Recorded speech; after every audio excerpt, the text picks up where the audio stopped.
Good evening. I'm Akshaya. I had an All India rank of 2627 in the year 2020. Now I'm doing final year MBBS in AIMS Nagpur. Today we'll be starting with the chapter Ecosystem. നമ്മൾ already last പഠിച്ച chapter organism and പോപ്പുലേഷനിൽ എക്കോസിസ്റ്റത്തിനെ ചെറിയ briefing ചെയ്തിരുന്നു. ഈ ചാപ്റ്ററിൽ അതിനെക്കുറിച്ച് detail ആയിട്ട് പഠിക്കും. ഇക്കോളജിയിലെ എല്ലാ മറ്റ് ചാപ്റ്റർ പോലെ തന്നെ ഈ ചാപ്റ്ററും നല്ല വെയിറ്റേജ് ഉള്ള ചാപ്റ്റർ ആണ്. And NCERT line by line എന്തായാലും അറിഞ്ഞിരിക്കണം. അപ്പോൾ ഈ ചാപ്റ്ററിൽ വരുന്ന പോയിന്റ്സ് അല്ലെങ്കിൽ ടോപ്പിക്സ് എന്ന് പറയുന്നത് ഫസ്റ്റ് നമ്മൾ എക്കോസിസ്റ്റം എന്താണ് ആൻഡ് അതിന്റെ സ്ട്രക്ചർ ആൻഡ് ഫങ്ഷൻ ഡീറ്റെയിൽ ആയിട്ട് കാണും. ഇനി പ്രൊഡക്ടിവിറ്റി എന്താണ് ഒരു എക്കോസിസ്റ്റത്തിൽ സംബന്ധിച്ച് നോക്കുമ്പോൾ പ്രൊഡക്ടിവിറ്റി എന്താണ്, അത് എങ്ങനെയാണ് നമ്മൾ മെഷർ ചെയ്യാന്ന് കാണും. അത് കഴിഞ്ഞ് ദ പ്രോസസ് ഓഫ് ഡീകമ്പോസിഷൻ നമ്മൾ കാണും and energy flow and finally ecological pyramids വെച്ച് ചാപ്റ്റർ എൻഡ് ചെയ്യും. അപ്പൊ ഫസ്റ്റ് നമ്മൾ അറിഞ്ഞിരിക്കേണ്ടത് എന്താണ് ഇക്കോസിസ്റ്റം. എന്താണ് ഇക്കോസിസ്റ്റം?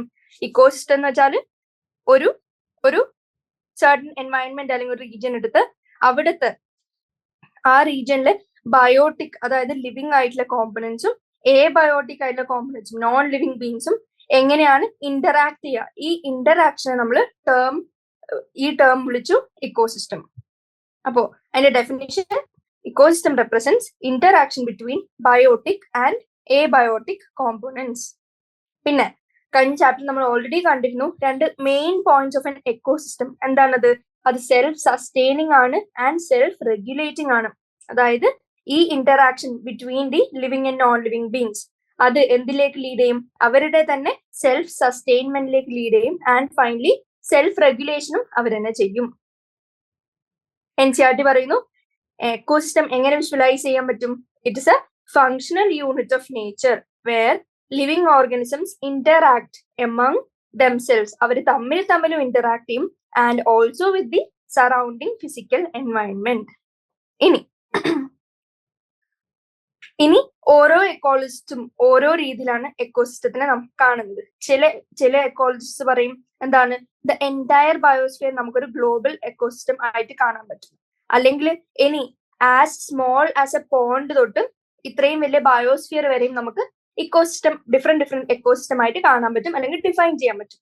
നമ്മൾ അതിന്റെ ഡിവിഷൻ പഠിക്കുമ്പോൾ, അതായത് നമുക്ക് എങ്ങനെ ക്ലാസിഫൈ ചെയ്യാമെന്ന് പഠിക്കുമ്പോൾ ഫസ്റ്റ് നമ്മൾ പഠിക്കും എന്താണ് ഏറ്റവും ബേസിക് ലെവൽ ഓഫ് ക്ലാസിഫിക്കേഷൻ, അതായത് whether in land or in water. ലാൻഡിലത്തെ എക്കോസിസ്റ്റത്തിനെ നമ്മൾ എന്ത് വിളിച്ചു? Terrestrial ecosystem. ഇനി വാട്ടറിലാണെങ്കിൽ അക്വാട്ടിക് എക്കോസിസ്റ്റം. ഇനി ഇതിന്റെ രണ്ടിന്റെയും ഡിഫറെന്റ് എക്സാമ്പിൾസ് പറഞ്ഞിരിക്കുക. ടെറസ്ട്രിയലിൽ എന്തൊക്കെ വരും? ഫോറസ്റ്റ് വരാം, ഗ്രാസ് ലാൻഡ്സ് വരാം, ഡെസേർട്ട് വരാം. അക്വാട്ടിക് വാട്ടർ ബേസ്ഡ് ആയിട്ടുള്ള എല്ലാം, പോണ്ട്, റിവർ, എസ്റ്റുവറി, സീ, ലേക്ക് എന്ത് വേണമെങ്കിലും പറയാം. ഇനി ഇത് എന്തിന്റെ ബേസിലായിരുന്നു? എവിടെയാണ് സിറ്റുവേറ്റ് ചെയ്തിരിക്കുന്നത്, ലൊക്കേറ്റ് ചെയ്തിരിക്കുന്നത്? സൈറ്റിന്റെ ബേസിലായിരുന്നു. ഇനി നമ്മൾ ഡിവൈഡ് ചെയ്യാൻ പോകുന്നത് whether it is natural ecosystem അല്ലെങ്കിൽ മാൻ മെയ്ഡ് അല്ലെങ്കിൽ ആന്ത്രപ്പോജനിക് എക്കോസിസ്റ്റം ആണോ എന്ന്. നാച്ചുറൽ എക്കോസിസ്റ്റം എന്ന് വെച്ചാൽ എക്സാമ്പിൾ എന്തായിരിക്കും? നേച്ചറിൽ മുമ്പേ കണ്ടുവരുന്ന എക്കോസിസ്റ്റംസ്, നാച്ചുറലി ഡെവലപ്പ് ആയ എക്കോസിസ്റ്റംസ്. ഫോർ എക്സാമ്പിൾ പോണ്ട് ആവാം, ലേക്ക് ആവാം, ഗ്രാസ് ലാൻഡ്സ് ആവാം. ഇതൊക്കെ നാച്ചുറൽ എക്കോസിസ്റ്റത്തിന്റെ എക്സാമ്പിൾസ് ആയി. ഇനി മാൻ മെയ്ഡ് അല്ലെങ്കിൽ ആന്ത്രപ്പോജനിക് എന്ന് പറഞ്ഞാൽ ഹ്യൂമൻ ഇന്റർവെൻഷൻ കൊണ്ട് ഉണ്ടാക്കിയെടുത്ത എക്കോസിസ്റ്റം. നേച്ചറിൽ മുന്നേ ഉണ്ടായതല്ല, നമ്മൾ ഹ്യൂമൻ ഇന്റർവെൻഷൻ യൂസ് ചെയ്ത് ഉണ്ടാക്കിയതാണ്. അതുകൊണ്ടാണ് അതിന് മാൻ മെയ്ഡ് എന്ന് വിളിക്കുന്നത്. For example aquarium, crop field, ഇതൊക്കെ നമ്മൾ എക്സ്റ്റേണൽ ഇന്റർവെൻഷൻ കൊണ്ട് ഉണ്ടാക്കുന്നതാണ്. അപ്പൊ ഇത് ആന്ത്രപ്പോജനിക് ആയി. ഇനി ഇതിന്റെ വേരിയസ് ഡിഫറൻസസ് നോക്കുകയാണെങ്കിൽ ഈ നാച്ചുറലും ആന്ത്രപ്പോജനിക് എക്കോസിസ്റ്റം തമ്മിലുള്ള ഡിഫറൻസസ് എന്താണ്, അവരെങ്ങനെയാണ് ഡിഫർ ചെയ്യുന്നത് നോക്കുകയാണെങ്കിൽ ഫസ്റ്റ് പോയിന്റ് ഞാൻ ചോദിക്കാണ്, ബയോഡൈവേഴ്സിറ്റി എടുത്ത് നോക്കുന്നു. ഏതില്? നാച്ചുറൽ എക്കോസിസ്റ്റത്തിലേക്ക് നോക്കി, ആന്ത്രപ്പോജനിക്കിൽ നോക്കി. ഏതിലായിരിക്കും കൂടുതൽ ബയോഡൈവേഴ്സിറ്റി എന്ന് ചോദിക്കുകയാണെങ്കിൽ എന്തായിരിക്കും? ഞാൻ പാരാമീറ്റേഴ്സ് നടുക്ക് എഴുതാണ്. ബയോഡൈവേഴ്സിറ്റി നോക്കുകയാണെങ്കിൽ ഇതിൽ ഏതിലായിരിക്കും കൂടുതൽ ബയോഡൈവേഴ്സിറ്റി? നാച്ചുറൽ എക്കോസിസ്റ്റത്തിലായിരിക്കും. ആൻഡ് മാൻ മെയ്ഡിൽ എങ്ങനെയാ?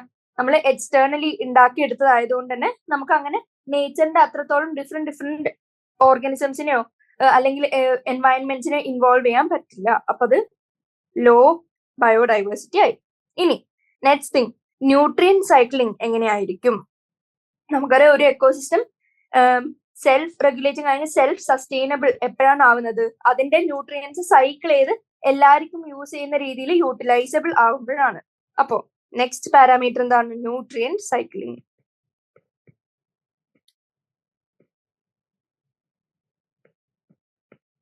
ഇത് ഏതിലായിരിക്കും? ന്യൂട്രിയൻ സൈക്ലിംഗ് നമുക്ക് നാച്ചുറലില് നമുക്ക് നല്ല രീതിയിൽ കാണാൻ പറ്റും. Nutrient cycling seen in natural ecosystem, അതും നല്ല രീതിയിൽ തന്നെ. പക്ഷെ ആന്ത്രപ്പോജനിക്കിൽ എങ്ങനെയായിരിക്കും? ന്യൂട്രിയൻ സൈക്ലിംഗ് നമുക്ക് ഹ്യൂമൻലി കൺട്രോളബിൾ അല്ല. അപ്പൊ നമുക്ക് എങ്ങനെയാ അത് അത്ര എഫക്റ്റീവ് ആയിരിക്കില്ല. Not very effective. ഇനി സെൽഫ് റെഗുലേറ്ററി മെക്കാനിസം ഏതിലായിരിക്കും ഉണ്ടാവുക? സെൽഫ് റെഗുലേറ്ററി മെക്കാനിസം ഏതിലായിരിക്കും? നാച്ചുറൽ എക്കോസിസ്റ്റത്തിൽ സെൽഫ് റെഗുലേഷൻ കാണാൻ പറ്റും, പക്ഷെ ഹ്യൂമൻ മെയ്ഡില് അങ്ങനെ പറ്റില്ല. അപ്പൊ ഇവിടെ ടിക്ക് ഇട്ടു, ഇവിടെ ക്രോസ് ഇട്ടു. ഇനി ഫുഡ് ചെയിൻ എങ്ങനെയായിരിക്കും? ഫുഡ് ചെയിൻ എന്ന് പറഞ്ഞ പാരാമീറ്റർ എടുത്ത് നോക്കുകയാണെങ്കിൽ നാച്ചുറൽ എക്കോസിസ്റ്റത്തിൽ എങ്ങനെയായിരിക്കും? ഭയങ്കര കോംപ്ലക്സ് ആയിരിക്കും. പക്ഷെ ഹ്യൂമൻ മെയ്ഡ് എക്കോസിസ്റ്റം അല്ലെങ്കിൽ മാൻ മെയ്ഡ് എക്കോസിസ്റ്റത്തിൽ എന്തായിരിക്കും? സിമ്പിൾ ആയിരിക്കും. Complex in natural and simple in man made. അടുത്ത പോയിന്റ് എന്താ? പ്രൊഡക്ടിവിറ്റി. ഓരോ എക്കോസിസ്റ്റത്തിന്റെയും ഫൈനൽ ഗോൾ എന്തായിരിക്കും? Maximum productivity. ഈ പ്രൊഡക്ടിവിറ്റി എന്ന് പറഞ്ഞ ടേം അല്ലെങ്കിൽ ഈ പാരാമീറ്റർ ഏതിലായിരിക്കും കൂടുതൽ എന്ന് വെച്ചാൽ അത് ഇമ്പോർട്ടന്റ് ആണ്. മാൻ മെയ്ഡിലാണ് ഹൈ പ്രൊഡക്ടിവിറ്റി. ആൻഡ് നമ്മുടെ നാച്ചുറൽ എക്കോസിസ്റ്റത്തിൽ എങ്ങനെയായിരിക്കും? ലോ പ്രൊഡക്ടിവിറ്റി ആയിരിക്കും. അപ്പോൾ ഇത്രയും പോയിന്റ്സ് ആണ് points of differences between natural and anthropogenic. ഇതിൽ കുറച്ചും കൂടി കൺഫ്യൂസിംഗ് ആയിട്ടുള്ളത് ആകെ ഏതായിരിക്കും? ബാക്കിയൊക്കെ നമുക്ക് ഓൾമോസ്റ്റ് ചിന്തിച്ചെടുക്കാൻ പറ്റും. പക്ഷെ പ്രൊഡക്ടിവിറ്റി തെറ്റിപ്പോകരുത്. പ്രൊഡക്ടിവിറ്റി കൂടുതൽ ഏതായിരിക്കും? നമ്മൾ ഹ്യൂമൻ ഇന്റർവെൻഷൻ കൊണ്ടുവന്നത് തന്നെ എന്തുകൊണ്ടാ? എല്ലാത്തിനെയും ഇംപ്രൂവ് ചെയ്യാൻ അല്ലെങ്കിൽ മാക്സിമം ഇംപ്രൂവ്മെന്റ് കൊണ്ടുവരാൻ. മാക്സിമം ഇംപ്രൂവ്മെന്റ് ഏതായിരിക്കും ഫൈനൽ ഗോൾ? അല്ലെങ്കിൽ ഏതിലായിരിക്കും നമ്മൾ മാക്സിമം ഇംപ്രൂവ്മെന്റ് കൊണ്ടുവരേണ്ടത്? അതായത് പ്രൊഡക്ടിവിറ്റിയിൽ. അതാണ് എല്ലാ എക്കോസിസ്റ്റത്തിന്റെയും ഫൈനൽ ആയിട്ടുള്ള അച്ചീവ് ചെയ്യേണ്ട സാധനം. അപ്പൊ അത് മാക്സിമം ഏതിലായിരിക്കും? മാൻ മെയ്ഡിലായിരിക്കും ഓർത്തു വെക്കുക. NCERT ഓൾറെഡി പറഞ്ഞിട്ടുണ്ട് എന്ത്? ടെറസ്ട്രിയൽ എക്കോസിസ്റ്റത്തിന് എക്സാമ്പിൾസ് തന്നിട്ടുണ്ട്. Forest, grassland. ടെറസ്ട്രിയൽ എക്കോസിസ്റ്റത്തിന്റെ എക്സാമ്പിൾ തന്നിട്ടുണ്ട് ഏതൊക്കെ? Forest, grassland, desert. ഇനി പോണ്ട്, ഇതൊക്കെ എന്തായിരിക്കും? ഇതൊക്കെ അക്വാട്ടിക് എക്കോസിസ്റ്റത്തിന് താഴെ വരുന്നതാണ്. മാൻ മെയ്ഡ് എക്കോസിസ്റ്റത്തിന്റെ എക്സാമ്പിൾസും തന്നിട്ടുണ്ട്. ഏതൊക്കെ? Crop fields and aquarium. ഇനി നമ്മൾ ആദ്യം ഇനി പഠിക്കാൻ പോകുന്നത് സ്ട്രക്ചർ ഓഫ് എക്കോസിസ്റ്റം എന്താന്ന് കാണും. ഇനി അതിൽ തന്നെ സ്ട്രക്ചർ ഓഫ് എക്കോസിസ്റ്റത്തിലെ മോസ്റ്റ് ഇമ്പോർട്ടന്റ് എന്താണ്? അതിന്റെ ഇൻപുട്ട് അല്ലെങ്കിൽ പ്രൊഡക്ടിവിറ്റി. നമ്മൾ പ്രൊഡക്ടിവിറ്റിനെ കുറിച്ച് നമ്മൾ പഠിക്കും. അത് കഴിഞ്ഞ് ട്രാൻസ്ഫർ ഓഫ് എനർജി. ഈ ട്രാൻസ്ഫർ ഓഫ് എനർജീനെ നമ്മൾ എങ്ങനെയായിട്ടായിരിക്കും കാണുക? ഫുഡ് ചെയിൻ അല്ലെങ്കിൽ ഫുഡ് വെബ്, ന്യൂട്രിയൻ സൈക്ലിംഗ്. ഇതൊക്കെ ട്രാൻസ്ഫർ ഓഫ് എനർജീനെ സൂചിപ്പിക്കുന്ന സാധനങ്ങളാണ്.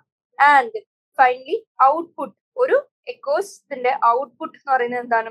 അതിൽ നടക്കുന്ന ഡീഗ്രഡേഷൻ അല്ലെങ്കിൽ ഡീകമ്പോസിഷൻ ആയിട്ട് നടക്കുന്ന സാധനങ്ങൾ ആൻഡ് എനർജി ലോസ്. ഇത്രയും കാര്യങ്ങൾ നമ്മൾ എക്കോസിസ്റ്റത്തിനെ കുറിച്ച് ഡീറ്റെയിൽ ആയിട്ട് കാണും. First, components of ecosystem. Components of an ecosystem എന്ന് വെച്ചാൽ നിങ്ങൾ ഏതൊക്കെ പറയും?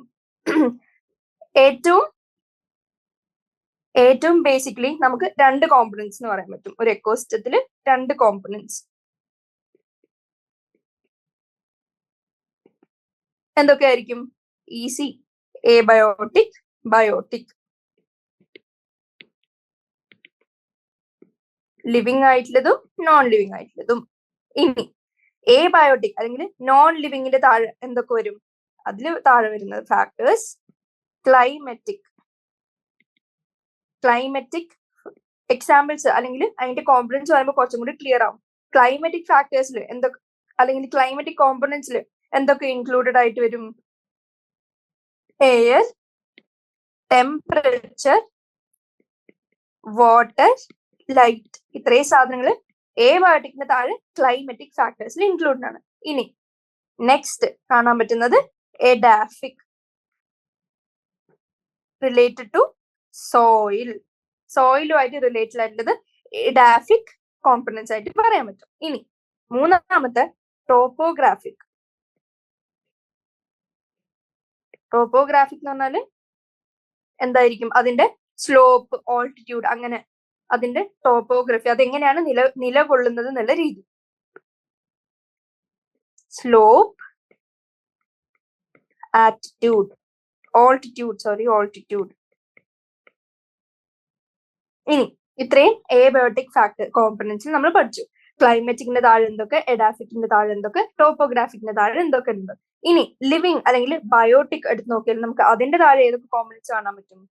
ഒന്ന് പ്രൊഡ്യൂസർ, രണ്ട് കൺസ്യൂമർ, മൂന്നാമത്തെ ഡീകമ്പോസർ. പ്രൊഡ്യൂസറിൽ എന്തൊക്കെ കാണാൻ പറ്റും? ഫോട്ടോ ഉണ്ടാവാം, അതായത് ലൈറ്റ് ഉപയോഗിച്ച് അല്ലെങ്കിൽ കെമിക്കൽസ് ഉപയോഗിച്ച് ഉണ്ടാക്കുന്ന പ്രൊഡ്യൂസേഴ്സ്, കീമോ അല്ലെങ്കിൽ ഫോട്ടോ ആയിട്ട് കാണാൻ പറ്റും. ഇനി കൺസ്യൂമേഴ്സ് ഏതൊക്കെ ലെവലിൽ നമ്മൾ പഠിക്കും? Primary consumers, secondary consumers, tertiary consumers ഒക്കെ പഠിക്കാൻ പറ്റും. ഇനി NCERT-യിലേക്ക് വരികയാണെങ്കിൽ we have already looked at various components of environment. ഈ ബേസിക് ലെവലിലെ കോമ്പണൻസ് ആയിട്ട് നമ്മൾ എങ്ങനെയാണ് ക്ലാസിഫൈ ചെയ്തത്? Biotic and abiotic. ഇനി ഇവര് ഈ ഇൻഡിവിജ്വൽ ആയിട്ടുള്ള ബയോട്ടിക്കും എബയോട്ടിക്കും ആയിട്ടുള്ള ഫാക്ടേഴ്സും അഫക്ട് ചെയ്യും തമ്മിൽ and also with there surrounding. അതാണ് നമ്മുടെ എക്കോസിസ്റ്റത്തിന്റെ ഡെഫിനിഷൻ എന്ന് പറഞ്ഞാൽ നമ്മൾ പഠിച്ചത്. ഇനി ഈ ബയോട്ടിക്കും എബയോട്ടിക്കും ആയിട്ടുള്ള കോമ്പണൻസ് ഇന്ററാക്ട് ചെയ്യുമ്പോൾ അതിൽ നിന്ന് എന്ത് വരും? ഒരു ഫിസിക്കൽ സ്ട്രക്ചർ വരും. ഈ ഫിസിക്കൽ സ്ട്രക്ചർ എന്തായിരിക്കും? It is characteristic for each type of ecosystem. അതായത് ഓരോ എക്കോസിസ്റ്റത്തിനും ഈ ഫിസിക്കൽ സ്ട്രക്ചേഴ്സ് യുണീക്ക് ആയിരിക്കും. ആൻഡ് അത് വെച്ച് നമ്മൾ ആ എക്കോസിസ്റ്റത്തിനെ ഡിഫൈൻ ചെയ്യാൻ പറ്റും. ഇനി ആ ഓരോ എക്കോസിസ്റ്റത്തിലും എങ്ങനെയായിരിക്കും? ഡിഫറെന്റ് സ്പീഷീസ് കോമ്പോസിഷൻ ആയിരിക്കും. അതായത് അതിൽ കാണാൻ പറ്റുന്ന പ്ലാന്റ്സും ആനിമൽ സ്പീഷീസും ഒക്കെ എങ്ങനെയായിരിക്കും? ഡിഫറെന്റ് ആയിരിക്കും, യുണീക്ക് ആയിരിക്കും. ഇനി നെക്സ്റ്റ് ഇമ്പോർട്ടന്റ് പോയിന്റ് എന്ന് പറയുന്നത് വാട്ട് ഇസ് സ്ട്രാറ്റിഫിക്കേഷൻ. അതായത് സ്ട്രാറ്റിഫിക്കേഷന്റെ ഡെഫിനിഷൻ എന്താന്ന് വെക്കുമ്പോൾ എന്ത് പറയും? നമുക്കറിയാം ഓരോ എക്കോസിസ്റ്റത്തിലും പല പല രീതിയിലുള്ള സ്പീഷീസ് ഉണ്ടാവും. ആൻഡ് ഈ ഡിഫറെന്റ് സ്പീഷീസ് ഏത് ലെവലിലായിരിക്കും? അവര് വേറെ വേറെ ലെവൽസിലായിരിക്കും ഒക്യുപ്പൈ ചെയ്തിരിക്കുന്നത്. അപ്പോ ഈ ഡിഫറെന്റ് ലെവൽസ് ഓഫ് ഒക്യുപ്പൈ ചെയ്തിരിക്കുന്ന ഡിഫറെന്റ് ലെവൽസിനെ നമ്മളൊരു വെർട്ടിക്കൽ ഡിസ്ട്രിബ്യൂഷൻ നടത്തിയാൽ ആ വെർട്ടിക്കൽ ഡിസ്ട്രിബ്യൂഷനെ നമ്മൾ വിളിക്കുന്നതാണ് സ്ട്രാറ്റിഫിക്കേഷൻ. എന്താണ് സ്ട്രാറ്റിഫിക്കേഷൻ?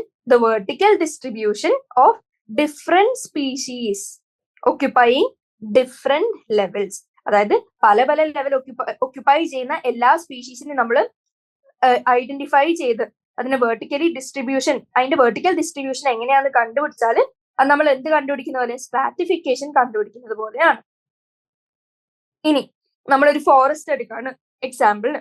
ഒരു ഫോറസ്റ്റ് എടുത്തു. ഫോറസ്റ്റിൽ നമ്മൾ വെർട്ടിക്കലി നോക്കുകയാണെങ്കിൽ ഡിസ്ട്രിബ്യൂഷൻ എങ്ങനെയായിരിക്കും? നല്ല ഹൈറ്റ് കൂടിയ ട്രീസ് ഉണ്ടാവാം, അത് കഴിഞ്ഞ് എങ്ങനെയാ കുറച്ചും കൂടി ഹൈറ്റ് കുറഞ്ഞ ട്രീസ് ഉണ്ടാവാം, അതിന്റെ താഴെ എങ്ങനെയാ ചെറിയ ഷ്രബ്സ് ഉണ്ടാവാം, അതിന്റെ താഴെ ചെറിയ ഗ്രാസ് അല്ലെങ്കിൽ ഹെർബ്സ് ഉണ്ടാവാം. ഇത്രയും കാര്യങ്ങളാണ് വെർട്ടിക്കലി ഡിസ്ട്രിബ്യൂഷൻ നമുക്ക് എടുത്തു നോക്കിയാൽ കാണാൻ പറ്റുന്നത്. അപ്പൊ അതിനെ നമ്മൾ എന്ത് വിളിക്കും? അതാണ് ഒരു ഫോറസ്റ്റിലെ സ്ട്രാറ്റിഫിക്കേഷൻ. അതായത് trees occupy top vertical state. Top vertical state എന്നാണ് ഏറ്റവും ഹൈയസ്റ്റ് ലെവൽ. ആൻഡ് അത് കഴിഞ്ഞ് നമുക്ക് താഴോട്ട് വന്നാൽ എന്തായിരിക്കും കാണാൻ പറ്റുക? ഷ്രബ്സ് കാണാൻ പറ്റും, ഹെർബ്സ് കാണാൻ പറ്റും, ആൻഡ് ഏറ്റവും ബോട്ടം ലേയേഴ്സിൽ എന്തൊക്കെ കാണാൻ പറ്റും? ഹെർബ്സ് അല്ലെങ്കിൽ ഗ്രാസസ് കാണാൻ പറ്റും. അതായത് വലിയ ഏറ്റവും ഹൈറ്റ് കുറഞ്ഞ പ്ലാന്റ്സ് കാണാൻ പറ്റും. ഇനി കോമ്പണൻസ് ഓഫ് എക്കോസിസ്റ്റം എന്തൊക്കെയാണ് നമ്മൾ ഓൾറെഡി കണ്ടു. ആൻഡ് ഇവരെങ്ങനെയാണ് ഫങ്ഷൻ ചെയ്യുന്നത്? ഈ എല്ലാ കോമ്പണൻസും, ബയോട്ടിക്കും എബയോട്ടിക് കോമ്പണൻസും ഒരുമിച്ച് ഫങ്ഷൻ ചെയ്യും. അതായത് ഒരു യൂണിറ്റ് പോലെ ഫങ്ഷൻ ചെയ്യും. ഇപ്പൊ ഫോർ എക്സാമ്പിൾ നമ്മുടെ ഹ്യൂമൻ ബോഡി എടുത്തു. ഹ്യൂമൻ ബോഡിയിൽ നമുക്കറിയാം കുറെ സെൽസിന്റെ, മില്യൺസ് ഓഫ് സെൽസിന്റെ, അവർ കൂടി എങ്ങനെ ഉണ്ടാക്കി? ടിഷ്യൂ ഉണ്ടാക്കി, ഓർഗൻസ് ഉണ്ടാക്കി, ഓർഗൻ സിസ്റ്റം ഉണ്ടാക്കി. ഇത് ഓരോന്നും സെപ്പറേറ്റ്ലി നോക്കുകയാണെങ്കിൽ വേറെ വേറെ സിസ്റ്റംസ് ആണ്, അല്ലെങ്കിൽ വേറെ വേറെ എൻറ്റിറ്റീസ് ആണ്. പക്ഷെ നമ്മുടെ ഹ്യൂമൻ ബോഡി എങ്ങനെയാ വർക്ക് ചെയ്യുന്നത്? It functions as A unit. എല്ലാം കൂടി ഒരു ഇന്റഗ്രേറ്റഡ് ആയിട്ടുള്ള ഒരു സിംഗിൾ യൂണിറ്റ് ആയിട്ട് കോർഡിനേഷൻ വഴിയാണ് ഫങ്ഷൻ ചെയ്യുന്നത്. ഇതേപോലെ തന്നെ എക്കോസിസ്റ്റത്തിലും അതിന്റെ കോമ്പണൻസ് അവരെങ്ങനെ ഫങ്ഷൻ ചെയ്യും? ഒരു യൂണിറ്റ് ആയിട്ട് ഫങ്ഷൻ ചെയ്യും. ആൻഡ് നമ്മൾ ഈ ഫങ്ഷൻ ചെയ്യുന്ന യൂണിറ്റിനെ നമ്മൾ ഏതൊക്കെ ആസ്പെക്ട്സിലാണെന്ന് നോക്കുകയാണെങ്കിൽ ആ ആസ്പെക്ട്സിൽ എന്തൊക്കെ വരും?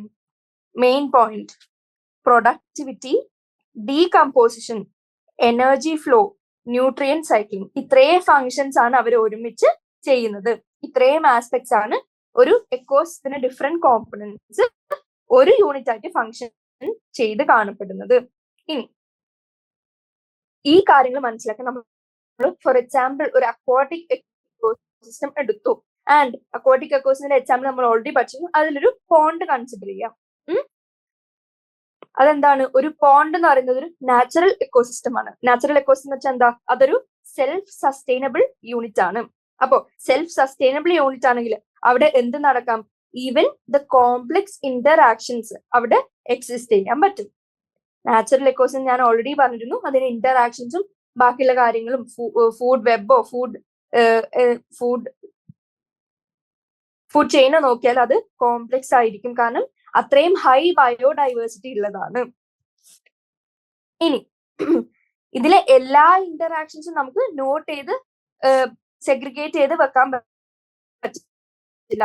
അപ്പൊ നമ്മൾ മേജർ ആയിട്ട് ഏതൊക്കെ ആസ്പെക്ട്സ് ആണ് നമ്മൾ കോൺസെൻട്രേറ്റ് ചെയ്യുക? ആ ആസ്പെക്ട്സ് ആണ് നമ്മളിപ്പോൾ ഓൾറെഡി കണ്ടത്. Productivity, decomposition, energy flow and nutrient cycling. അപ്പൊ NCERT പറയുന്നുണ്ട് A pond is A shallow water body in which ഈ 4 ബേസിക് കോമ്പണൻസും നമുക്ക് നല്ല രീതിയിൽ കാണാൻ പറ്റും. അപ്പോൾ ഈസിലി മനസ്സിലാക്കാനും എക്സ്പ്ലെയിൻ ചെയ്യാനും പറ്റും. ഇനി ഓരോന്നെടുത്ത് നോക്കുകയാണെങ്കിൽ ഇതിലത്തെ വാട്ടർ എന്തായിരിക്കും? പോണ്ടില് വാട്ടർ ഉണ്ട്. ഇനി ഈ വാട്ടറിൽ എന്തൊക്കെ ഉണ്ടാവും? ഡിസോൾവ്ഡ് ഇനോർഗാനിക്കും ഓർഗാനിക്കും ആയിട്ടുള്ള സബ്സ്റ്റൻസസ് ഉണ്ടാവും. ആൻഡ് ഈ വാട്ടറിന്റെ ഏറ്റവും താഴെ പോണ്ട്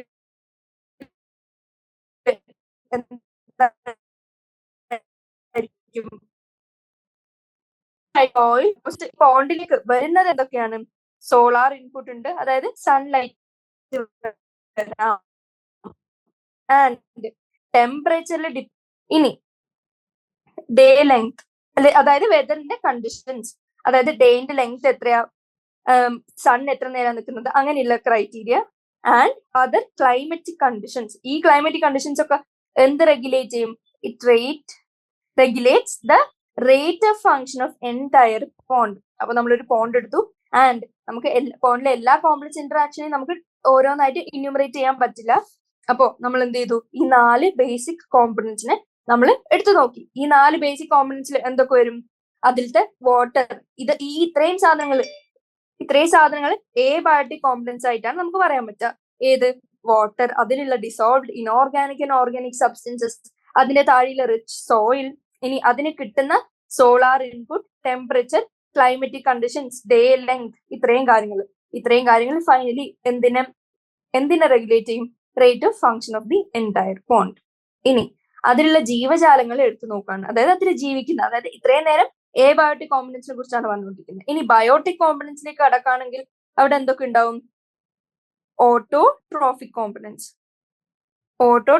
കോമ്പണൻസ് ഇൻക്ലൂഡിങ് ഫൈറ്റോപ്ലാങ്ക്ടൺ കാണാൻ പറ്റും, സം ആൽഗേനെ കാണാൻ പറ്റും, ഫ്ലോട്ടിങ്ങും സബ്മേർജ്ഡും മാർജിനലുമായിട്ടുള്ള പ്ലാന്റ്സിനെ കാണാൻ പറ്റും. ഇനി ഇത്രയും കാര്യങ്ങൾ എന്താണ്? പ്രൊഡ്യൂസർ ലെവലിൽ കാണാൻ പറ്റുന്നതാണ്. അതായത് സ്വന്തമായിട്ട് ഓട്ടോട്രോഫിസം കാണിക്കുന്നത്, അതായത് സ്വന്തമായിട്ട് ഫുഡ് ഉണ്ടാക്കുന്ന ഗ്രൂപ്പ് ഓഫ് സാധനങ്ങളാണ് ഇത്രയും സാധനം. ഫൈറ്റോപ്ലാങ്ക്ടൺ, സം ആൽഗേ ആൻഡ് ബാക്കിയുള്ള പ്ലാന്റ്സ്. ഇനി ഇവരിൽ ഡിപ്പെൻഡന്റ് ആയിട്ടുള്ള കൺസ്യൂമേഴ്സ് ലെവലിൽ നമുക്ക് എന്തൊക്കെ കാണാൻ പറ്റും? ഒരു കൺസ്യൂമേഴ്സിനെ റെപ്രസെന്റ് ചെയ്യാൻ ആരൊക്കെ ഉണ്ട്? സൂ പ്ലാങ്ക്ടൺ ഉണ്ടാവും, free swimming and bottom dwelling forms, ഇത്രയും സാധനങ്ങൾ ഉണ്ടാവും. ഏതിനെ? ഈ ഫൈറ്റോപ്ലാങ്ക്ടനെ ബാക്കിയുള്ള പ്രൊഡ്യൂസേഴ്സിനെ ഡിപ്പെൻഡ് ചെയ്തുകൊണ്ട്. ഇനി ഇത്രയും കൺസ്യൂമേഴ്സും പ്രൊഡ്യൂസേഴ്സും മാത്രം പോരാ, ഡീകമ്പോസേഴ്സും വേണം ഒരു നാച്ചുറൽ എക്കോസിസ്റ്റത്തിൽ. എന്നാലും ന്യൂട്രിയൻ സൈക്ലിങ്ങും ബാക്കി കാര്യങ്ങളും ഫങ്ഷൻസും ഒരു യൂണിറ്റ് ആയിട്ട് അവർക്ക് നടത്താൻ പറ്റുള്ളൂ. അപ്പോ ഈ ഡീകമ്പോസേഴ്സിൽ നമുക്ക് ആരൊക്കെ കാണാൻ പറ്റും? ഫംഗൈ, ബാക്ടീരിയ, ഫ്ലജല്ലേറ്റ്സ്, ഇത്രയും കാര്യങ്ങൾ പോണ്ടിന്റെ ബോട്ടമിൽ നമുക്ക് കാണാൻ പറ്റും. ഈ ഹോൾ സിസ്റ്റം എന്ന് വെച്ചാൽ ഇതില് ബയോട്ടിക്കും വന്നു, എബയോട്ടിക്കും നമ്മൾ ഓൾറെഡി ഡിസ്ക്രൈബും ചെയ്തു. ഇനി എല്ലാ ഫങ്ഷൻസും ഏതൊരു എക്കോസിസ്റ്റം ചെയ്യുന്ന എല്ലാ ഫങ്ഷനും ഈ ഇത്രയും സാധനങ്ങൾ ബയോട്ടിക്കും എബയോട്ടിക്കും ആയിട്ടുള്ള കോമ്പണൻസും ഈസിലി നമുക്ക് റെപ്രസെന്റ് ചെയ്ത് പഠിക്കാൻ പറ്റുന്നതാണ്. ഇനി ഇതിലെ മേജർ ഫങ്ഷൻസ് എന്തൊക്കെ, അതായത് ആ എക്കോസിസ്റ്റവും സെൽഫ് സസ്റ്റൈനബിലിറ്റി മെയിൻറ്റെയിൻ ചെയ്യാൻ ആവശ്യമുള്ള ഫങ്ഷൻസ് ചോദിക്കുകയാണെങ്കിൽ, അതായത് ഫങ്ഷൻസ് 1 by 1 എടുത്ത് പറയുകയാണെങ്കിൽ നമ്മൾ എന്തൊക്കെ പറയും? നമുക്കറിയാം conversion of inorganic into organic material. അതായത് നമുക്കറിയാം സൺ ഉണ്ട്, ഈ സൺ വരുമ്പോൾ ഈ ഓട്ടോട്രോഫ്സ് അതായത് പ്രൊഡ്യൂസേഴ്സ് ആയിട്ടുള്ള ഗ്രൂപ്പ്സ് എന്തുണ്ടാക്കും? ഇനോർഗാനിക് ആയിട്ടുള്ള മെറ്റീരിയൽസിനെ ഓർഗാനിക് മെറ്റീരിയൽസ് ആക്കും with the help of what? Radiant energy of the sun. ഇനി ഈ ഓട്ടോട്രോഫ് ഫുഡ് ഉണ്ടാക്കുന്നു. ഇനി ഈ ഫുഡ് കഴിക്കുന്നത് ആരാണ്? ഇവരിൽ ഡിപ്പെൻഡന്റ് ആയിട്ടുള്ള ഹെറ്ററോട്രോഫ്സ്. ഇനി ഇവര് ഫുഡ് കഴിച്ച് കുറെ കഴിയുമ്പോൾ അടുത്ത ആവശ്യം എന്താ? ഡീകമ്പോസിഷൻ ചെയ്യണം. അതായത് ഡെഡ് ആയിട്ടുള്ള ബാക്കിയുള്ള മാറ്ററിനെ എന്ത് ചെയ്യണം? ഡീകമ്പോസ് ചെയ്ത് മിനറലൈസ് ചെയ്ത് അവരിൽ അലിഞ്ഞു ചേർന്നിരിക്കുന്ന ന്യൂട്രിയൻസും കൂടി നമുക്ക് റിലീസ് ചെയ്യണം. എങ്ങോട്ടേക്ക്?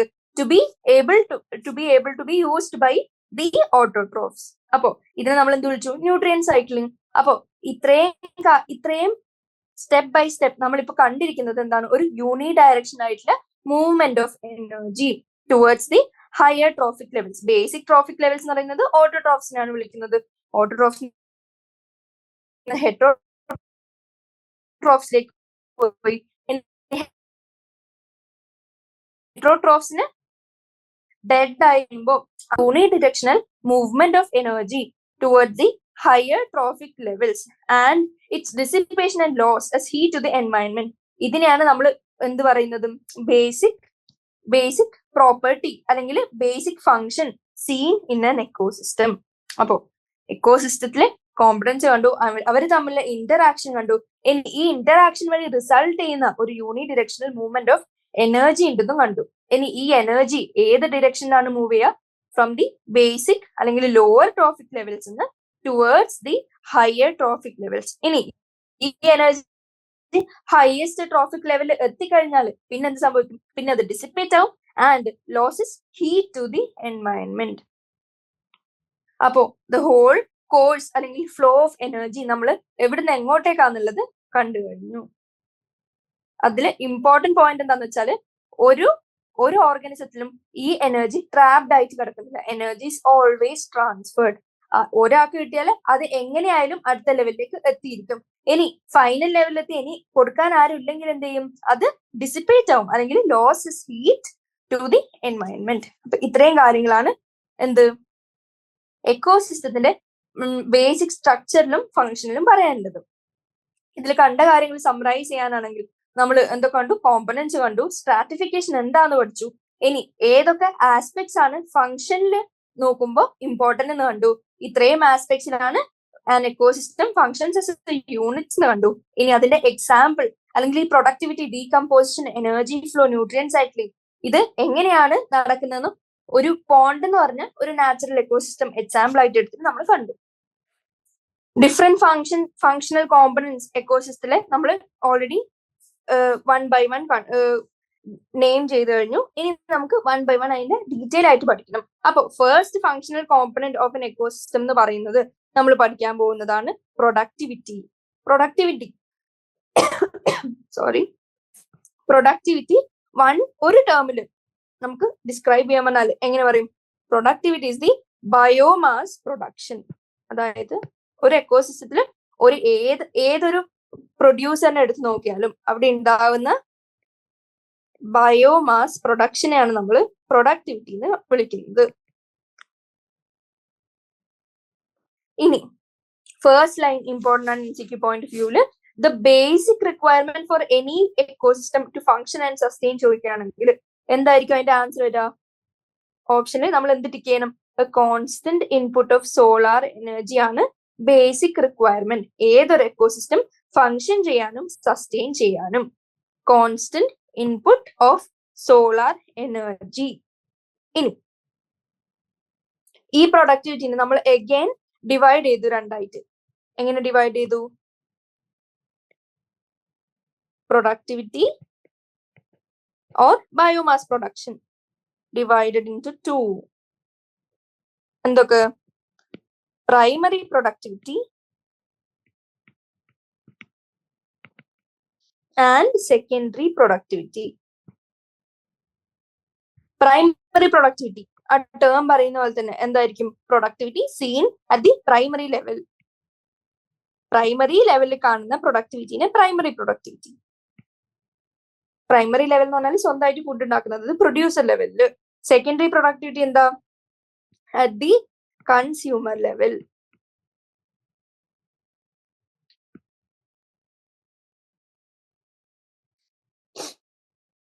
ഇനി ഡെഫിനിഷൻ പറയുകയാണെങ്കിൽ വാട്ട് ഇസ് പ്രൈമറി പ്രൊഡക്ടിവിറ്റി? നമ്മൾ ഓൾറെഡി പറഞ്ഞത് പ്രൊഡക്ടിവിറ്റി എന്താണ്? Biomass production. അപ്പൊ പ്രൈമറി പ്രൊഡക്ടിവിറ്റി എന്താണ്? റേറ്റ് ഓഫ് ബയോമാസ് പ്രൊഡക്ഷൻ വയ photosynthesis. Rate of biomass formation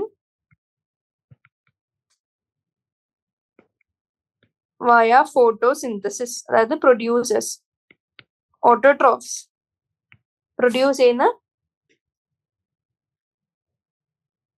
ചെയ്യുന്ന എമൗണ്ടിന്റെ റേറ്റ് അല്ലെങ്കിൽ ബയോമാസിന്റെ റേറ്റ്.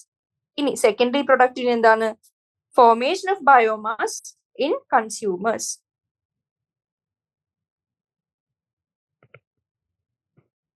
കൺസ്യൂമർ ലെവലിൽ എത്രമാത്രം ബയോമാസ് ഫോർമേഷൻ അല്ലെങ്കിൽ പ്രൊഡക്ഷൻ ഉണ്ടാവുന്നുണ്ട്. പ്രൊഡക്ഷൻ എന്ന് പറയാൻ പറ്റില്ല, ഫോർമേഷൻ ഉണ്ടാവുന്നുണ്ടെന്ന് പറയണം. Formation of biomass in consumers. ഇനി അടുത്ത ഇമ്പോർട്ടന്റ് പോയിന്റ് എന്ന് പറഞ്ഞാൽ പ്രൊഡക്ടിവിറ്റിയുടെ യൂണിറ്റ് എന്താന്ന് ചോദിക്കും. യൂണിറ്റ് എക്സ്ട്രീംലി ഇമ്പോർട്ടന്റ് ആണ്. എന്താണ് അതിന്റെ ആൻസർ? ബയോമാസ് ആണ്, ബയോമാസ് പ്രൊഡക്ഷൻ ആണ്. അപ്പൊ ഒബ്വിയസ്ലി വെയിറ്റ് ഉണ്ട്. വെയിറ്റിൽ എന്ത് വന്നു? ഗ്രാം വന്നു. Per metre square per year. ഒരു കാര്യം ശ്രദ്ധിക്കേണ്ടത്, ഈ പെർ ഡിവൈഡഡ് ആയിട്ടാണോ അതോ റേസ് ടു -2 ആണോ എന്നുള്ളത് ശ്രദ്ധിക്കുക. ഗ്രാം പെർ മീറ്റർ സ്ക്വയർ ആണോ അല്ലെങ്കിൽ ഗ്രാം ഇൻറ്റു m⁻² ആണോ എന്നുള്ളത് ഓപ്ഷനിൽ കറക്റ്റ് ആയിട്ട് ഐഡന്റിഫൈ ചെയ്ത് ഉത്തരം എഴുതുന്നുണ്ടെങ്കിൽ തെറ്റും. ഇങ്ങനെ പറയാം, അല്ലെങ്കിൽ kilo calorie per metre square per year.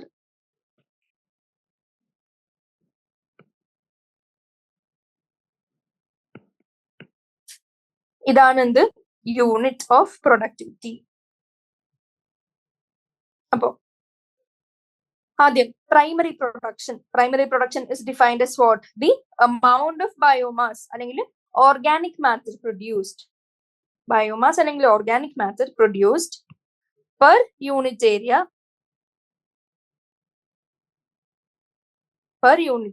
Over a time period. Primary ആയതുകൊണ്ട് തന്നെ ആരുണ്ടാക്കുന്ന പ്രൊഡക്ടിവിറ്റിയാണ്? By plants. ബൈ ഏത് പ്രോസസ്? During photosynthesis.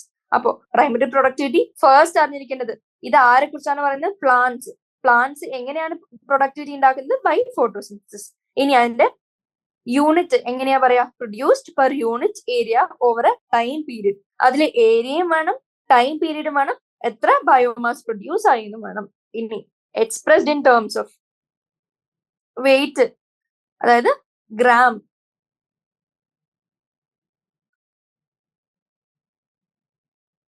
അല്ലെങ്കിൽ എനർജി ആയിട്ടും പറയാൻ പറ്റും. എനർജി എങ്ങനെയാ? കിലോ കാലറിയിലാണ് പറയാൻ പറ്റുക. എത്ര ഗ്രാം പെർ മീറ്റർ സ്ക്വയർ അല്ലെങ്കിൽ എത്ര kilo calorie per metre square.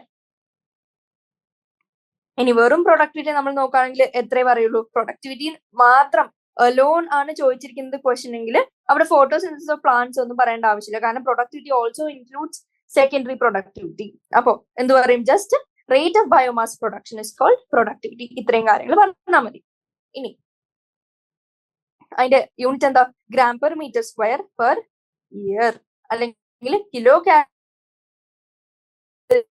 Per metre square per year. ഇനി ഈ പ്രൊഡക്ടിവിറ്റിനെ നമ്മൾ പ്രൈമറി സെക്കൻഡറി അല്ലാണ്ട് നമ്മൾ ഒരു രീതിയിൽ കൂടി ഡിവൈഡ് ചെയ്തു. അതാണ് എങ്ങനെ?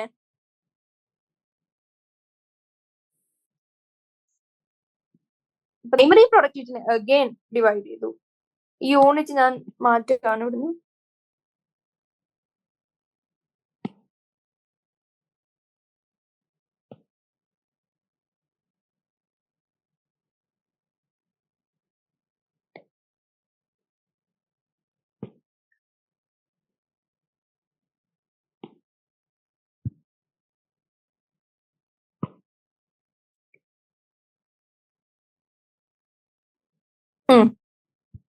primary productivity.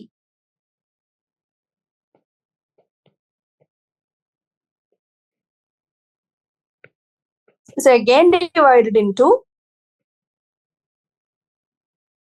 gross primary productivity and net primary productivity. Gross primary productivity, short form GPP, and net primary productivity.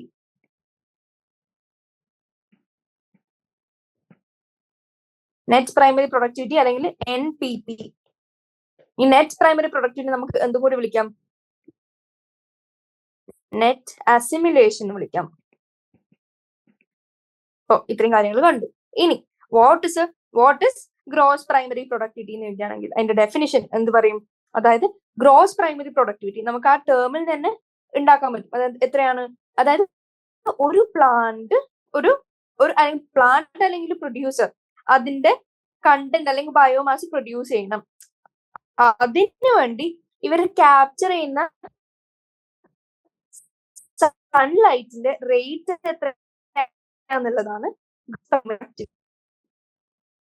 അതായത് green productivity depends on the rate of sunlight captured by plant. നമ്മൾ already പറഞ്ഞിരുന്നു ഏതൊരു self sustainable ആയിട്ടുള്ള എക്കോസിസ്റ്റത്തിനും most important എന്താണ്? ഒരു constant input of solar energy ആണ് most important ആയിട്ടുള്ള ഇതിന്റെ സസ്റ്റൈനബിലിറ്റി മെയിൻറ്റെയിൻ ചെയ്യുന്ന ഫാക്ടർ. അപ്പോ rate of sunlight captured by plant എന്തിനെ പറഞ്ഞു? ഗ്രോസ് പ്രൈമറി പ്രൊഡക്ടിവിറ്റിനെ ഡിസൈഡ് ചെയ്തു. ഇനി നെറ്റ് പ്രൈമറി പ്രൊഡക്ടിവിറ്റി അതെന്താണ്? നെറ്റ് പ്രൈമറി പ്രൊഡക്ടിവിറ്റി എന്ന് പറയുന്നത് നമുക്കറിയാം ഡിഫറെന്റ് ട്രോഫിക് ലെവൽസ് ഉണ്ട്. ഇനി ഒരു ട്രോഫിക് ലെവൽസ് ഹയർ ട്രോഫിക് ലെവൽസിലേക്ക് ഈ കൈമാറ്റം നടത്തും. എന്തിന്റെ?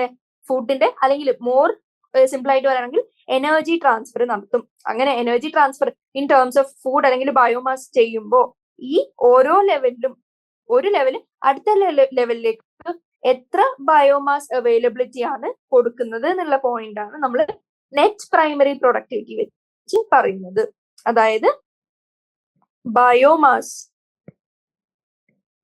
Available next trophic level.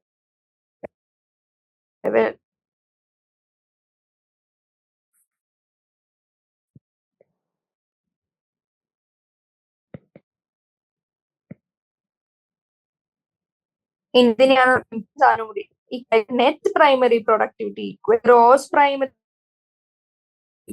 Minus അല്ലെങ്കിൽ ബൈ ദി പ്ലാന്റ്. എന്താണ്?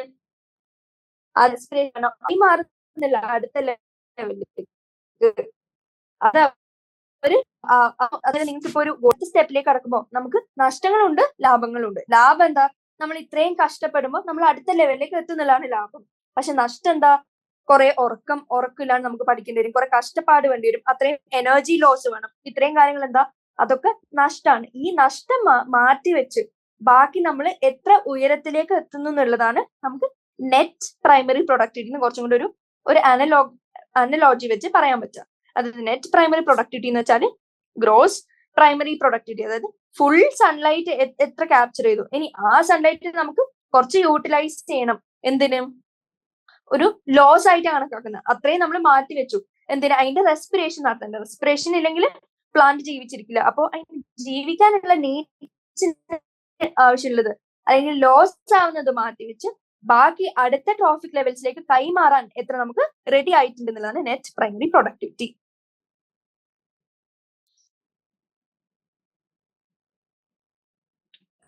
ഫോർ എക്സാമ്പിൾ പറയുകയാണെങ്കിൽ നെറ്റ് പ്രൈമറി പ്രൊഡക്ടിവിറ്റി, അതായത് നമുക്ക് സേവിങ്സ് ആയിട്ട് എടുക്കാം. അതായത് നമ്മൾ എത്ര പൈസ ഉണ്ടാക്കി ആൻഡ് എത്ര നമ്മൾ സേവ് ചെയ്തു, അതാണ് നെറ്റ് പ്രൈമറി പ്രൊഡക്ടിവിറ്റി. എങ്കിൽ സേവിങ് എടുക്കുകയാണെങ്കിൽ ഈ GPP എന്താ?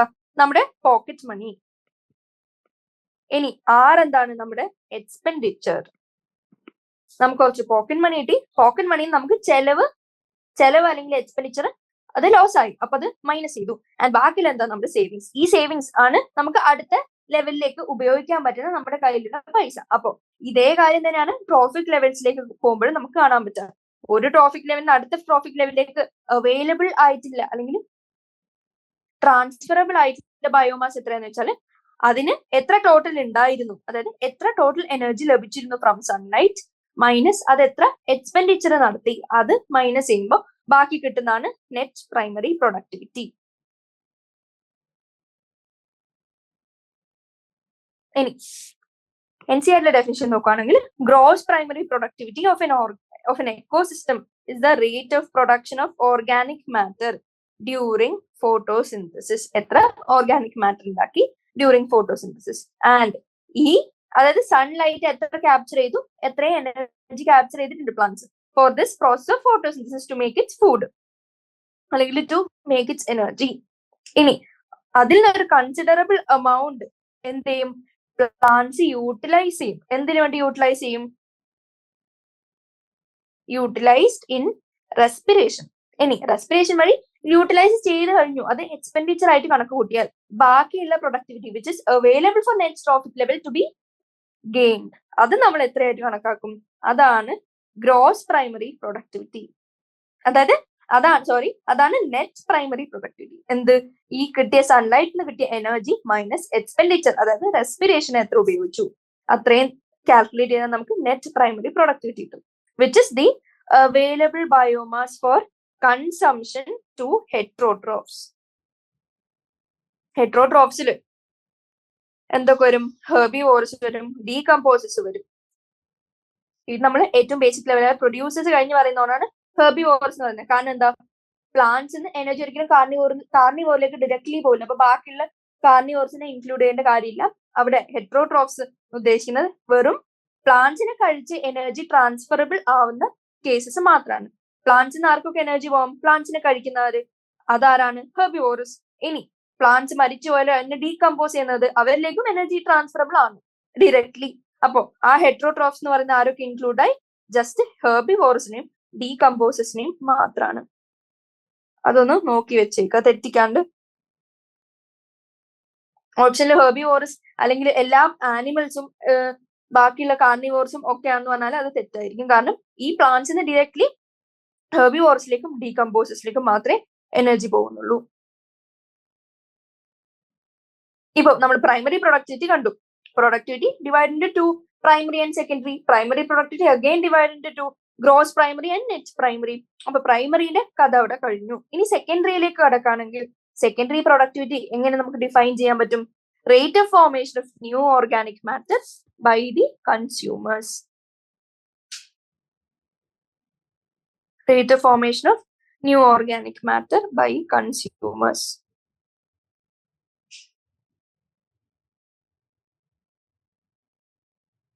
ഇനി നെക്സ്റ്റ് ടോപ്പിക് എന്ന് പറയുന്നത് അല്ലെങ്കിൽ നെക്സ്റ്റ് സബ് ടോപ്പിക് എന്ന് പറയുന്നത് ഇതിന്റെ താഴെ അടുത്തത് വരുന്നത് എന്താണ്? Factors affecting productivity. ഇതിൽ തന്നെ കൊടുത്തിട്ടുണ്ട് എന്താണ് ഫാക്ടേഴ്സ് എന്തൊക്കെയാണ്, ഏതൊക്കെ ഫാക്ടേഴ്സിലാണ് ഡിപ്പെൻഡ് ചെയ്യുന്നതെന്ന്. ഫാക്ടേഴ്സ് അഫക്റ്റിംഗ്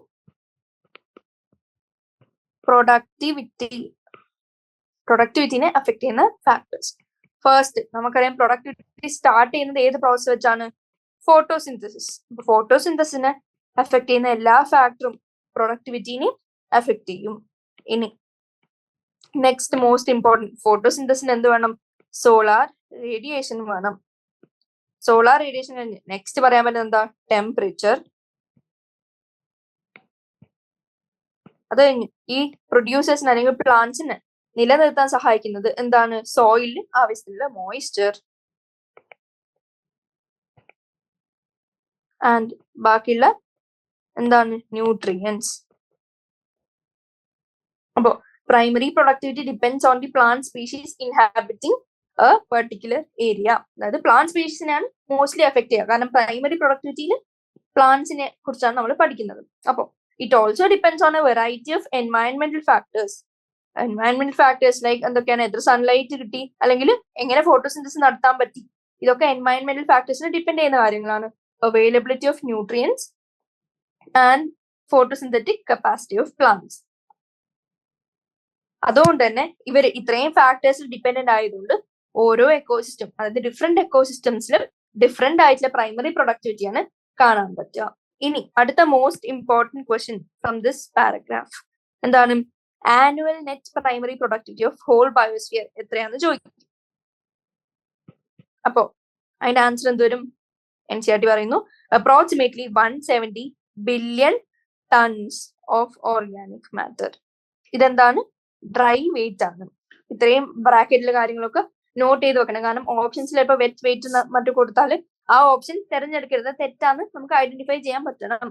ഇനി ഇത് ബില്യൺ ആണ്, മില്യൺ അല്ല എന്നും കൂടി അറിയണം. ഇനി വെറും ബില്യൺ അല്ല, ബില്യൺ ടൺസ് ആണെന്ന് അറിഞ്ഞിരിക്കുക.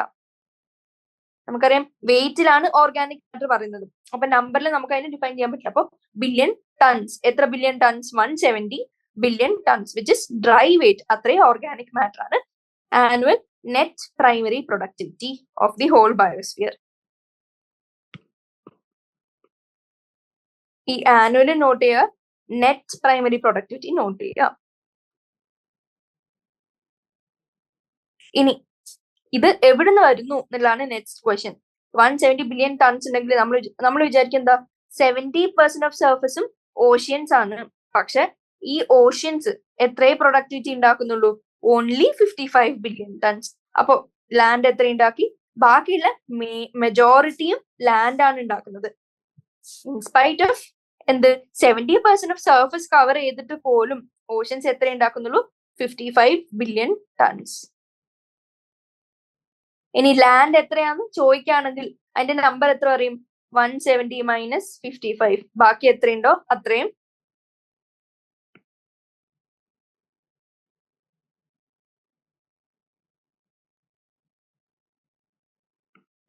വൺ 115 ബാക്കി ആരുണ്ടാക്കുന്നതാണ്? ലാൻഡിന്റെ productivity. Net annual net primary productivity ആണ് ലാൻഡിന്റെ 115 ബില്യൺ ടൺസ്.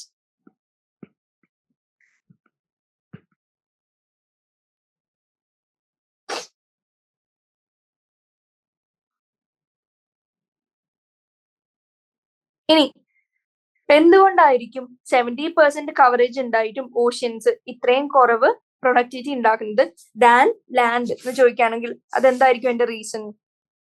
നമുക്കറിയാം ഓഷ്യൻ എങ്ങനെയാണ്? ഓഷ്യന് ഡിഫറെന്റ് സ്ട്രേറ്റ് ഉണ്ടാവും, ആൻഡ് ഇതിലെ ഓരോ ലെവൽസിലും ഓരോ ഓർഗാനിസംസ് ഉണ്ടാവും. ആൻഡ് ഈ ലൈറ്റ്, സൺലൈറ്റ് എന്ന് പറയുന്നത് എങ്ങനെയാണ്? സൺലൈറ്റ് ഒരു മേജർ ലിമിറ്റിംഗ് ഫാക്ടർ ആണ്. കാരണം ഓഷ്യൻസിന്റെ താഴോട്ടേക്ക് സൺലൈറ്റ് പെനിട്രേഷൻ കുറവായിരിക്കുന്ന കേസസ് ഉണ്ടാവാം. അപ്പൊ എന്ത് പറ്റും? അപ്പൊ അവിടുത്തെ പ്രൈമറി പ്രൊഡക്ടിവിറ്റിയും അത്രയും കുറഞ്ഞു പോവാം. ആൻഡ് ഈ ഓഷ്യന്റെ താഴോട്ട് എങ്ങനെയാണ്? ന്യൂട്രിയൻസും ലിമിറ്റഡ് ആണ്. അപ്പൊ ന്യൂട്രിയൻസ് ലിമിറ്റഡ് ആണെങ്കിൽ അതിനനുസരിച്ച് അഗെയിൻ നെറ്റ് പ്രൈമറി പ്രൊഡക്ടിവിറ്റി കുറയാൻ ചാൻസ് ഉണ്ട്. അപ്പൊ അതിന്റെ ആൻസേഴ്സ് എന്തൊക്കെയായിരിക്കും? ലൈറ്റ് കുറവാണ്, അല്ലെങ്കിൽ എത്തുന്നില്ല ഡീപ്പ് ഓഷ്യൻസിലേക്കൊന്നും. And limiting nutrients.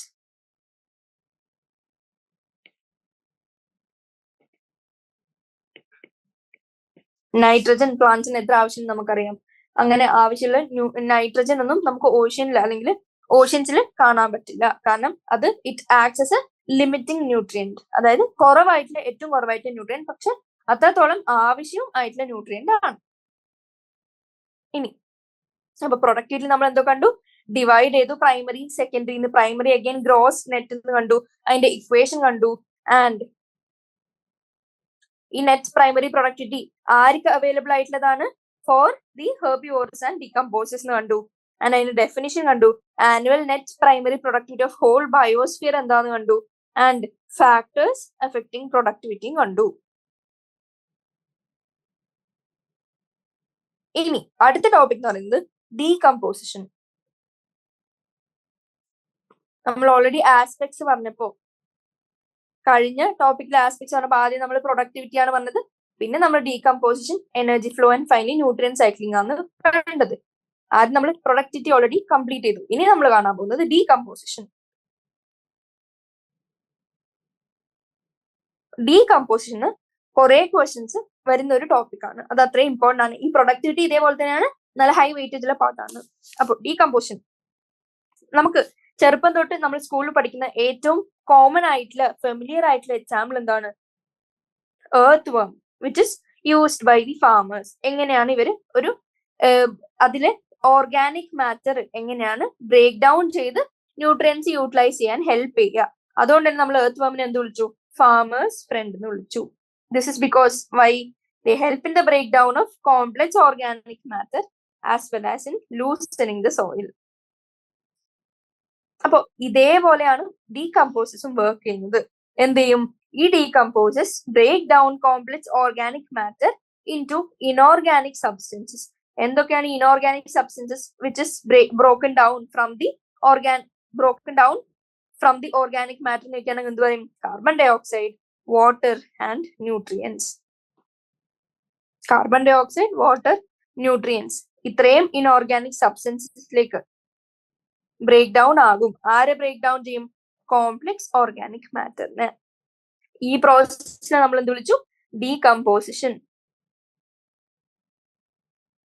ഇനി ഡീകമ്പോസിഷന്റെ റോ മെറ്റീരിയൽ എന്താണെന്നാണ് അറിഞ്ഞിരിക്കുന്നത് നെക്സ്റ്റ് പോയിന്റ്. എന്താണ് ഡീകമ്പോസിഷൻ നടക്കുന്നത്? ഏതിനൊക്കെയാണ്? അതായത് ഡീകമ്പോസിഷൻ നടക്കാൻ ഹെൽപ്പ് ചെയ്യുന്ന ഡീകമ്പോസസ് ആണ്. ഡീകമ്പോസസ് ആക്ട് ചെയ്യുന്നത് ആരിലാണ്? അല്ലെങ്കിൽ what are the raw materials for decomposition? നമുക്ക് പറയാൻ പറ്റും ഡെഡ് പ്ലാന്റ് റിമെയിൻസ്. എന്തൊക്കെയാണ്? പൊഴിഞ്ഞു പോയ ലീവ്സ് അല്ലെങ്കിൽ ബാർക്ക് അല്ലെങ്കിൽ flowers, dead remains of animals including fecal matter. ഇതിനെയൊക്കെ നമുക്ക് എന്ത് വിളിച്ചു? ഡെട്രിറ്റസ് എന്ന് വിളിച്ചു. ആൻഡ് ഈ ഡെട്രിറ്റസ് ആണ് എന്ത്? Raw material for decomposition. ഇനി steps in the process of decomposition, ഇതാണ് അടുത്ത അറിഞ്ഞിരിക്കേണ്ടത്. ആദ്യം ഡെഫിനിഷൻ കണ്ടു,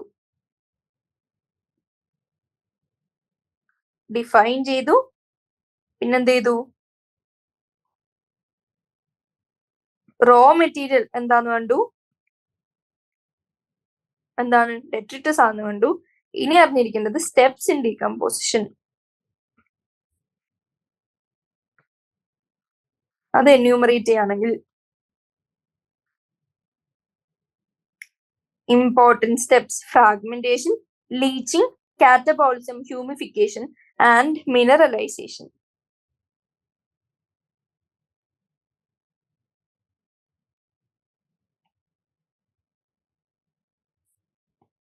ഈ അഞ്ചെണ്ണം പഠിച്ചു വെക്കുക. സ്റ്റെപ്സ് ഇൻ എത്ര സ്റ്റെപ്സ് ഉണ്ട് ഡീകമ്പോസിഷൻ എന്ന് വെച്ചാൽ എത്ര പറയാൻ പറ്റും? NCERT വെച്ച് അഞ്ച് പോയിന്റ്സ് ആണ് പറയുന്നത്. Fragmentation, leaching, catabolism, humification and mineralisation. ഇനി വാട്ട് ഇസ് ഡെട്രിറ്റസ് എന്ന് ചോദിച്ചു. വാട്ട് ഇസ് ഡെട്രിറ്റസ് എന്നൊരു MCQ ചോദിച്ചാൽ നമുക്ക് എങ്ങനെ ഡെട്രിറ്റസിനെ ഡിഫൈൻ ചെയ്യാൻ പറ്റും? Dead and decaying organic matter ആണ് ഡെട്രിറ്റസ്.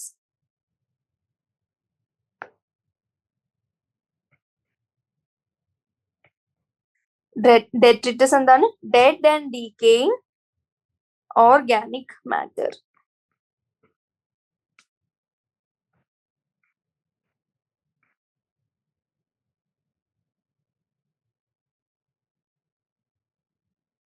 ഇനി നമുക്കറിയാം റോ മെറ്റീരിയൽ ഡെട്രിറ്റസ് ആണ്. ഇനി ഈ ഡെട്രിറ്റസിൽ ഡീകമ്പോസസ് ആക്ട് ചെയ്യും. ഡീകമ്പോസസ് ആക്ട് ചെയ്ത് ഡെട്രിറ്റസിനെ ചെറിയ പാർട്ടിക്കിൾസ് ആക്കും. അതായത് വലിയ പാർട്ടിക്കിൾസിനെ ചെറിയ പാർട്ടിക്കിൾസ് ആയിട്ട് ഫ്രാഗ്മെന്റ്സ് ആക്കും. ഈ പ്രോസസ്സിനെ നമ്മൾ എന്ത് വിളിച്ചു? First സ്റ്റെപ്പായ fragmentation. ഫ്രാഗ്മെന്റേഷൻ ചെയ്യുന്നത് ആരാണ്? ഡെട്രിറ്റസിൽ ആക്ട് ചെയ്യുന്ന ആൾക്കാർ. ഡെട്രിറ്റസിൽ ആക്ട് ചെയ്യുന്ന ആൾക്കാർ നമ്മൾ എന്ത് വിളിച്ചു? ഡെട്രിറ്റിവോർസ്. അതിന്റെ എക്സാമ്പിൾ ആണ് മോസ്റ്റ് ഫെമിലിയർ വൺ, എർത്ത് വർം. ഇനി അവർ ചെയ്യുന്ന എന്താണ്? ഡെട്രിറ്റസിൽ ആക്ട് ചെയ്ത് അതിന് സ്മോളർ പാർട്ടിക്കിൾസ് ആക്കും, അതായത് ഫ്രാഗ്മെന്റേഷൻ ചെയ്യും. ഇനി ലീച്ചിങ് എന്ന് പറഞ്ഞ പ്രോസസ്സിൽ എന്താണ് നടക്കുന്നത്? എന്താണ്? വാട്ടർ സോള്യൂബിൾ ആയിട്ടുള്ള ഇൻഓർഗാനിക് ന്യൂട്രിയൻസ് സോയിൽ ഹൊറൈസന്റെ ഡീപ്പായിട്ട് സീപ്പ് ചെയ്യും. ആൻഡ് അവരെന്ത് ചെയ്യും?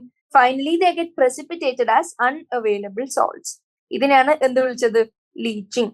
അതായത് നമുക്കറിയാം ഫ്രാഗ്മെന്റേഷൻ നടക്കുമ്പോൾ അല്ലെങ്കിൽ ബ്രേക്ക് ഡൗൺ നടക്കുമ്പോൾ ഒരുപാട് ന്യൂട്രിയൻസ് ഉണ്ടാവുന്നുണ്ട്, ഇൻഓർഗാനിക് ന്യൂട്രിയൻസ് ഉണ്ടാവുന്നുണ്ട്. ഇതിൽ വാട്ടർ സോള്യൂബിൾ ആയിട്ടുള്ളത് പതുക്കെ സോയിലില് ഡിഫറെന്റ് ഹൊറൈസൺസിന് അക്രോസ് ആയിട്ട് സീപ്പ് ചെയ്ത് finally they get precipitated as unavailable salts in various layers of soil. ഇതിനെ നമ്മൾ ഈ പ്രോസസ് നമ്മൾ ലീച്ചിങ് എന്ന് വിളിച്ചു. ഇനി ഫ്രാഗ്മെന്റേഷൻ കണ്ടു, ലീച്ചിങ് കണ്ടു. ഇനി കാണാൻ പോകുന്നത് കാറ്റബോളിസം. നമുക്കറിയാം എന്താണ് ആനബോളിക് പ്രോസസ്, കാറ്റബോളിക് പ്രോസസ് ഒക്കെ നമുക്ക് ഓൾറെഡി അറിയുന്നതാണ്. കാറ്റബോളിസം എന്ന എന്തിനെങ്കിലും ബ്രേക്ക് ഡൗൺ അല്ലെങ്കിൽ degradation.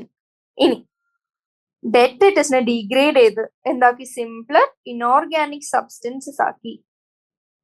With the help of, ഏറ്റവും important point, with the help of bacterial and fungal enzymes. ഇതിനെ നമ്മൾ വിളിച്ചു കാറ്റബോളിസം.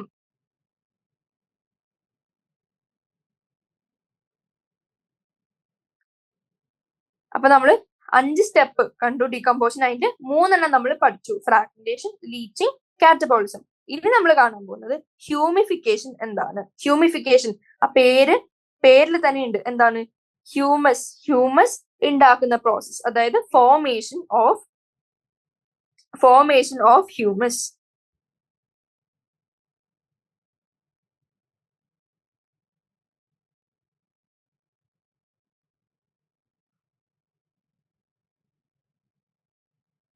ഹ്യൂമിഫിക്കേഷൻ നടക്കുന്നത് എന്താന്ന് വെച്ചാൽ, ഹ്യൂമിഫിക്കേഷനിൽ പാർഷ്യലി ഡീകമ്പോസ്ഡ് ആയിട്ടുള്ള ഓർഗാനിക് മാറ്റർ ഫോം ചെയ്യും. And finally it leads to the accumulation of a dark coloured amorphous substance. ഈ ഡാർക്ക് കളേർഡ് അമോർഫസ് സബ്സ്റ്റൻസിനെയാണ് ഹ്യൂമസ് എന്ന് വിളിക്കുന്നത്. Humification is the formation of humus. Humus എന്താണ്, it's a dark coloured amorphous substance. And ഈ ഹ്യൂമസിന്റെ പ്രത്യേകത എന്താ, it is highly resistant to microbial action. Highly resistant ആയതുകൊണ്ട് തന്നെ it decomposes at an extremely slow rate. ഇതൊക്കെ ഇമ്പോർട്ടന്റ് ആയിട്ടുള്ള points ആണ്. ആൻഡ് അതിന്റെ നേച്ചർ എങ്ങനെയാണ് പറയുന്നത്, it is colloidal in nature. അതുകൊണ്ട് കൊളോയിഡൽ ഇൻ നേച്ചർ ആയതുകൊണ്ട് തന്നെ ഇത് എന്തായിട്ട് ആക്ട് ചെയ്യും, it acts S A reservoir of nutrients. ഒരു കൊളോയിഡ് ആണ് which catches up all nutrients and അതെങ്ങനെ ഒരു റിസർവോയർ ആയിട്ട് ആക്ട് ചെയ്യും, അതായത് സേവ് ചെയ്ത് വെക്കും, എല്ലാ ന്യൂട്രിയൻസിനെയും പിടിച്ച് ഒരു കൊളോയിഡ് ആയിട്ട് ആക്ട് ചെയ്യും. ഇനി ഈ ഉണ്ടായി വന്ന ഹ്യൂമസിനെ, what is a humus, dark coloured amorphous substance. ഈ ഡാർക്ക് കളേർഡ് ആയിട്ടുള്ള അമോർഫസ് സബ്സ്റ്റൻസിനെ അഗൈൻ ഡീഗ്രേഡ് ചെയ്യും. ആര്, ചില ഓർഗൻ മൈക്രോബ്സ്. നമുക്കറിയാം റെസിസ്റ്റന്റ് ആണ് ആൻഡ് അതുകൊണ്ട് തന്നെ എക്സ്ട്രീംലി സ്ലോ റേറ്റിൽ അണ്ടർഗോ ചെയ്യുള്ളൂ. എത്രത്തോളം സ്ലോ ആയാലും ഫൈനലി കുറച്ച് മൈക്രോബ്സ് വന്ന് ഇതിനെ ഡീഗ്രേഡ് ചെയ്ത് ഇതിനുള്ളിൽ ട്രാപ്ഡ് ആയി കിടക്കുന്ന ഇനോർഗാനിക് ന്യൂട്രിയൻസിനെ റിലീസ് ചെയ്യും. ഈ റിലീസ് ഓഫ് ഇനോർഗാനിക് ന്യൂട്രിയൻസിനെ നമ്മൾ വിളിക്കുന്നതാണ് മിനറലൈസേഷൻ. അപ്പോ നമ്മൾ 5 പ്രോസസ്സ് കണ്ടു. എന്തൊക്കെ, fragmentation, leaching, catabolism, humification and finally mineralisation. Catabolism ആര് ചെയ്യുന്നതാണ്, bacteria and fungi using it's digestive enzymes. അവര് ഓർഗാനിക് മാറ്ററിനെ ഇനോർഗാനിക് മാറ്റർ ആയിട്ട് കൺവേർട്ട് ചെയ്യുന്നു. ആൻഡ് ഫ്രാഗ്മെന്റേഷൻ എന്താണ് നടക്കുന്നത്, ഫ്രാഗ്മെന്റേഷൻ നടത്തുന്നത് ഡെട്രിറ്റിവോർസ്. ആൻഡ് അതിന്റെ എക്സാമ്പിൾ എർത്ത് വം, ടെർമൈറ്റ്, ഇത്രയും കാര്യങ്ങൾ പറയാം. ഇനി അവർ ബ്രേക്ക് ഡൗൺ ചെയ്യും ആരെ, ഓർഗാനിക് മാറ്ററിനെ ഇൻടു ഇനോർഗാനിക് മാറ്റർ. ഇതിൽ ഫീക്കൽ മാറ്ററും ഇൻക്ലൂഡഡ് ആണ്. ഇനി ലീച്ചിങ് എന്താണ്, നമുക്കറിയാം വാട്ടർ സോൾയുബിൾ ഇനോർഗാനിക് മാറ്റർ ഉണ്ടാവുന്നുണ്ട് ഡീപ്പ് ലേയേഴ്സ് ഓഫ് സോയിൽ. അത് പെർക്കുലേറ്റ് ചെയ്ത് എന്ത് അൺഅവൈലബിൾ ആവും ടു ദി പ്ലാന്റ്സ്. എന്തുകൊണ്ട്, കാരണം അത് പ്രസിപ്പിറ്റേറ്റഡ് ആസ് സോയിൽസ്. ഇത്തരം പ്രസിപ്പിറ്റേറ്റ് ആയി കിടക്കുന്ന ഡീപ്പർ ഹൊറൈസൺസിൽ, സോയിൽസിന്റെ ഡീപ്പർ ഹൊറൈസൺസിൽ പ്രസിപ്പിറ്റേറ്റ് ആയിരിക്കുന്ന മിനറൽസ് ഒന്നും ആരിലേക്ക് റീച്ച് ചെയ്യില്ല. They are unavailable to plants.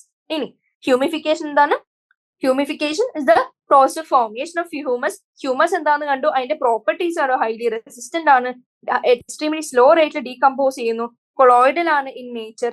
And finally last step, release of nutrients. എങ്ങനെ, മിനറലൈസേഷൻ. ഇനി നമുക്ക് പഠിക്കാനുള്ളത് ഫാക്ടേഴ്സ് എഫക്റ്റിംഗ് ഡീകമ്പോസിഷൻ. ഈ ഡീകമ്പോസിഷന്റെ അടുത്ത പ്രത്യേകത എന്ന് വെച്ചാൽ it's an oxygen requiring process. Rate of decomposition ആരെ കൊണ്ടാണ് കൺട്രോൾഡ് ആയിരുന്നത്, അല്ലെങ്കിൽ ഫാക്ടേഴ്സ് എഫക്റ്റിംഗ് ഡീകമ്പോസിഷൻ ആരാന്ന് വെച്ചാൽ എന്തൊക്കെ പറയാൻ പറ്റും. First thing, chemical nature of detritus.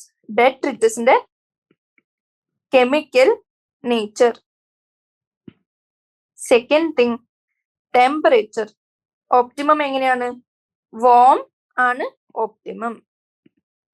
Oxygen requiring ആയതുകൊണ്ട് തന്നെ നെക്സ്റ്റ് എന്താണ്, ഓക്സിജൻ. എയറോബിക് ആണെങ്കിൽ ഫാസ്റ്റ് ആയിട്ട് നടക്കും. ഇനി fourth thing soil moisture. Soil moisture കൂടുതലാണെങ്കിൽ directly proportional to the rate of decomposition. അപ്പൊ ഇത്രയും കാര്യങ്ങളാണ് ഫാക്ടേഴ്സ് അഫക്റ്റിംഗ് ഡീകമ്പോസിഷൻ. അപ്പൊ നമ്മൾ പ്രൊഡക്ടിവിറ്റി കണ്ടു, ഡീകമ്പോസിഷൻ കണ്ടു.